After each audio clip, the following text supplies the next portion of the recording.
Hello guys, this is Wisdom here. Today I just want to talk about the subject of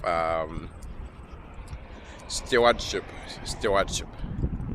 Um, One of the reasons why I want to talk about this is that a lot of you guys out there are in positions where you are praying for things and you really haven't sort of thought about what the implications of what you're praying for. And I think this applies to both men and women, because I noticed that there's been a lot of talk about things like authority, how this misconception regarding men and women in terms of who submits to who and who is meant to be doing what.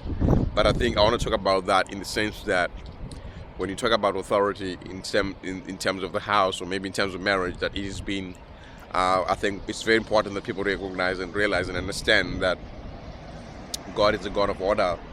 So there are things there's what we call protocol. In other words, there's some things that are meant to be done in orderly way. So you find that right there in the Bible it talks about entering His courts with praise and entering His gates with thanksgiving. Now that it just shows that element of protocol. What is it? So it's the same thing when it comes to the marriage institution, where a man is the head of the house, and that means he's meant to be covering his woman, and so the woman really has to be able to submit under the authority, to be able to submit to the authority of the man. Now this doesn't really mean that the man should undermine the woman. It doesn't mean at all. It doesn't mean that at all.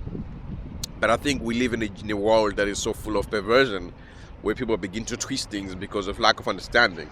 And I think a lot of women out there who are misguided, who really have not been able to understand what submission is all about, they've gone out of the way to try and cause this harmony between the man and the woman. But really, I think at the same time we must be able to celebrate those women who really understand what that is all about, who are able to say, you know what, I've got a top job at my workplace, but at the same time when I come home to my husband, he is the head of the house, so I have to be able to submit to his authority.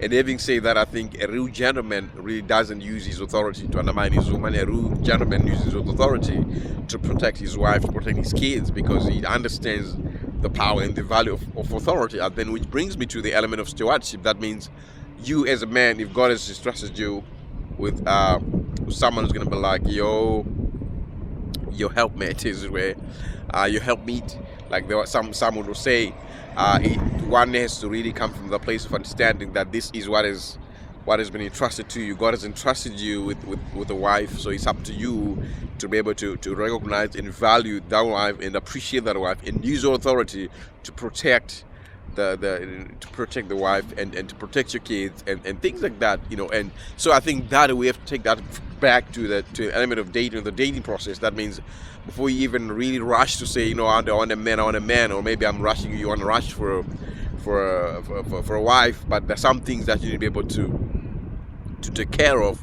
that will ensure the longevity of your marriage, of your relationship. So if you don't take care of those things, it's easy that relationship might not go far. And I think over the last couple of weeks we've done a couple of Google Hangouts, in fact a series of Google Hangouts, discussing some of those issues that people need to address during their time of being single and those sort of things. But having said that, I think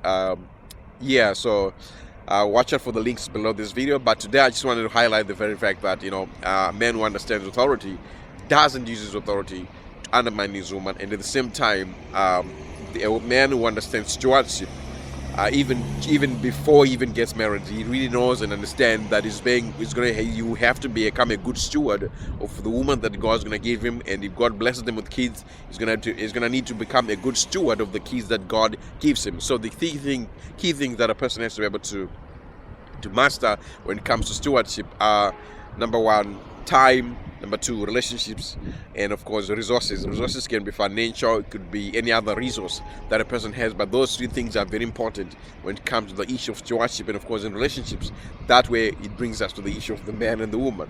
Okay, I'm done for today, but otherwise guys, it's been great doing these videos, and I'm going to continue doing some more. And hey, if you're new to my channel, subscribe. I got more stuff coming, more content coming, and watch out for the links below this video. They have more information to more resources that can help you and help you towards the journey towards purpose. After that, I'll catch you later. Cheers. Bye.